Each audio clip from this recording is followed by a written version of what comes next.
Hey guys, it's Paul here. Doing something new. I'm gonna narrate this one since there's a lot of questions about these new tires, the Bridgestone RE71RS. Previously, I was on the Goodyear 3Rs. I hit a 146.56, and this was my at the on-grid time attack at Ridge Motorsports Park. Best lap I could muster out of these was a 148.5. Previous to this, I asked Andy Hollis at Grassroots Motorsports what I should expect for the delta between the two tires, and he told me, 1.5 to 2 seconds, and that pretty much matches what I got. I will say it's not the cleanest lap. There's sections, between 3 to 5 and turn 6 that I could have cleaned up. And, also it's my first track day with the tire. I haven't really accustomed to adjusting my driving style to this tire. I haven't really optimized the tire pressures yet, so with a cleaner lap and once I optimize those things, I think there's more time in this tire. So yeah, you should expect 1.5 to 2 second difference between the two. Strengths of the tire: good braking speed, ability, good lateral grip, but at the edge of that grip, they're kind of unpredictable compared to the 3Rs. Not as easy to control at the limits, but not really a fair comparison between the two. One's 100 tread wear, the other's 200.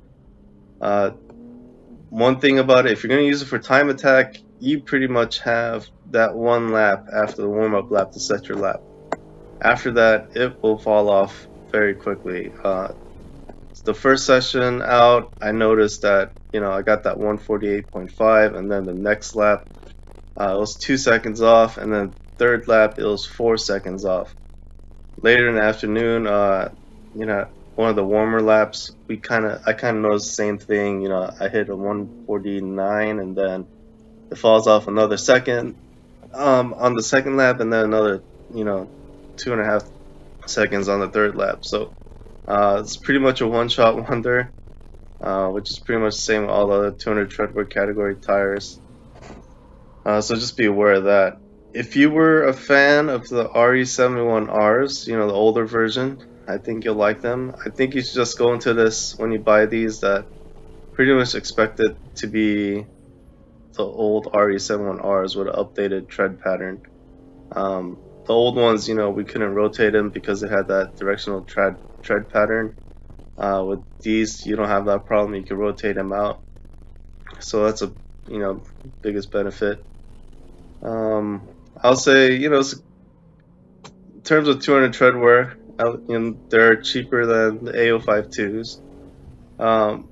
After this day, the wear looked pretty decent. I can't give a definite answer without actually running these for a few days, but noticed that the wear is actually pretty good. I could definitely tell it's gonna wear better than the A052s.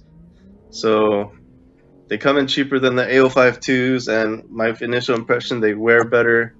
Probably not as fast as the A052s, but I don't think it's gonna be a huge difference. So again, I'll say if you were a fan of the old ones, the RE71Rs, I think you'll like these. Go ahead and buy them if you are looking for a good 200 tread wear. Alright, if you have any questions, just leave a question in the comments below.